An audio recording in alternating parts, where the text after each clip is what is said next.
Moving deeper into the cave, Ben and Jamie discover a tunnel leading into the mountain. Polly, where are you? Polly! What's that? A weighted net falls over their heads, and they're thrust into a metal cage suspended over a gaping pit. Ben, Jamie, is it you? What do you think it is? You're right, Polly. Yes. Well, look, when you finish, get us out of this contraption. I can't. They've tied me up. Oh. Who are they? I don't know. I didn't see them.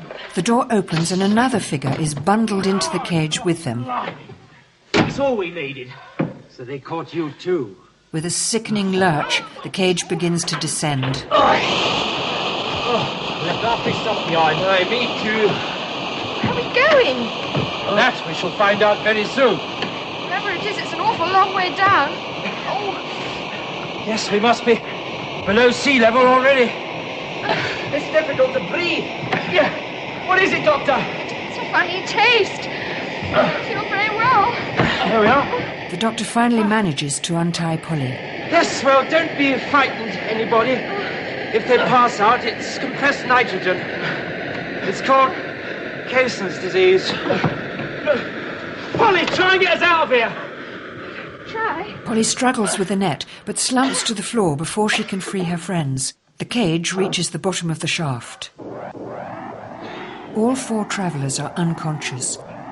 2 guards, dressed in strange, primitive clothes, move their bodies to a small chamber where they're stretched out on padded benches to recover.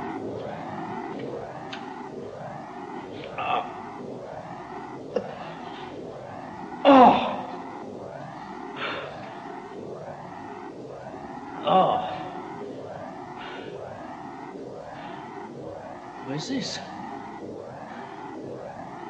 Hey, Polly.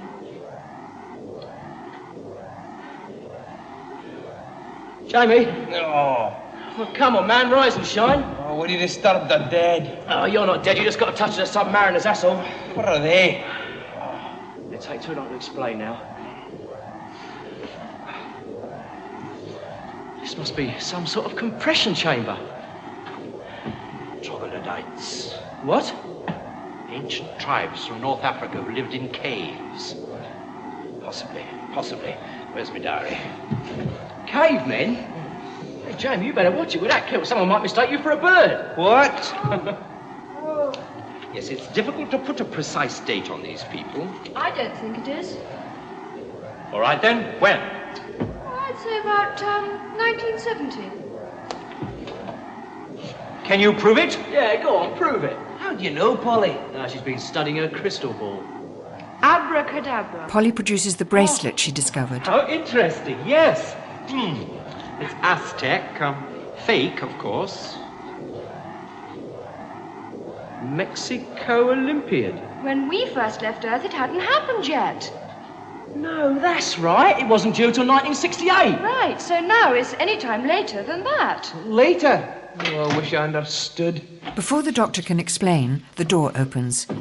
A trident-bearing guard enters the room and stands waiting. Polly, you speak foreign. Go and talk to him. Ask him where we are.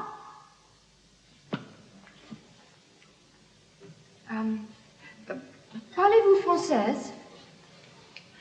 Sprechen Sie Deutsch? Habla usted español? Resume campus poscu. Vulgare cacket. What's that? Gaelic. The guard steps aside and prods them towards the door with his spear. Yes, well, that means move in any language. I think we'd better comply. Women and children last. Ben and Jamie leave the chamber.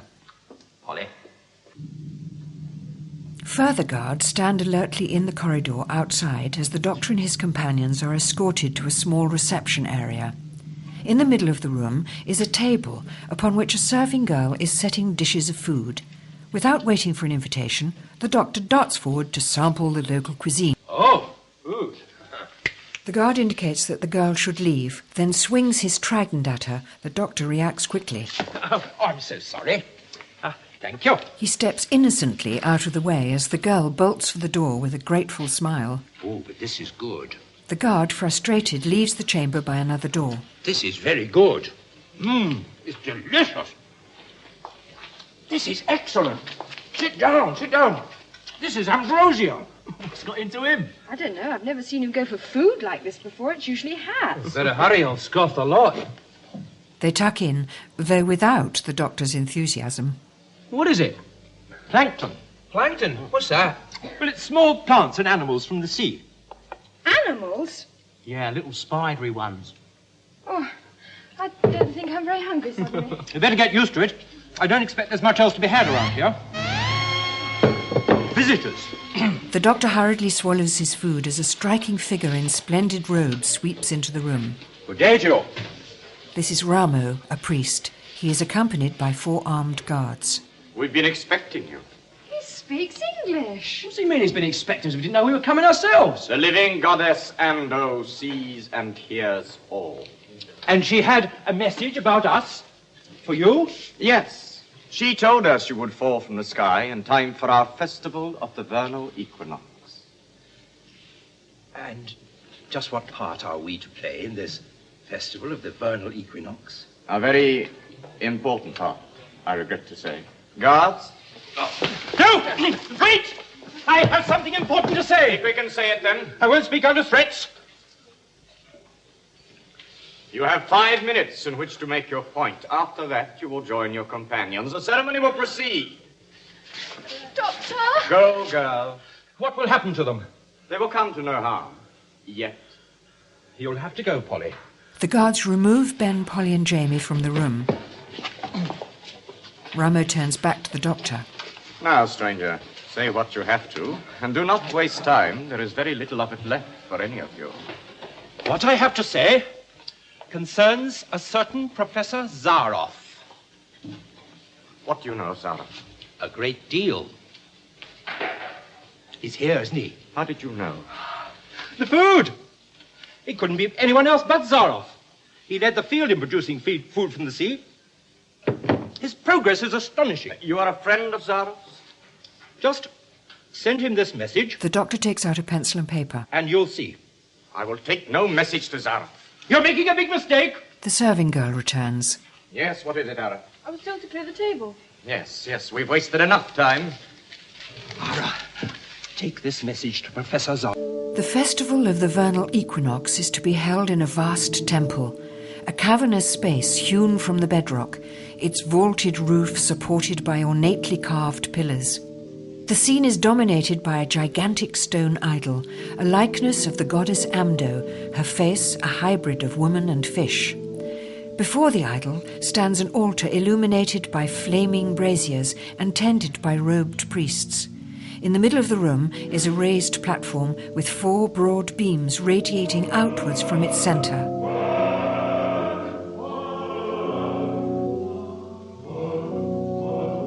Polly, Ben and Jamie are brought into the temple and dragged to stand before the altar.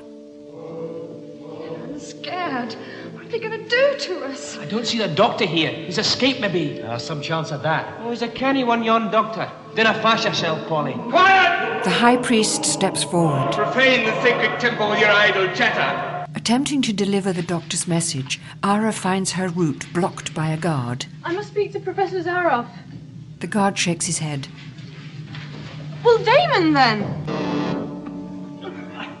Ben, shall we run for it? No, wait till we hear from the doctor. Be better.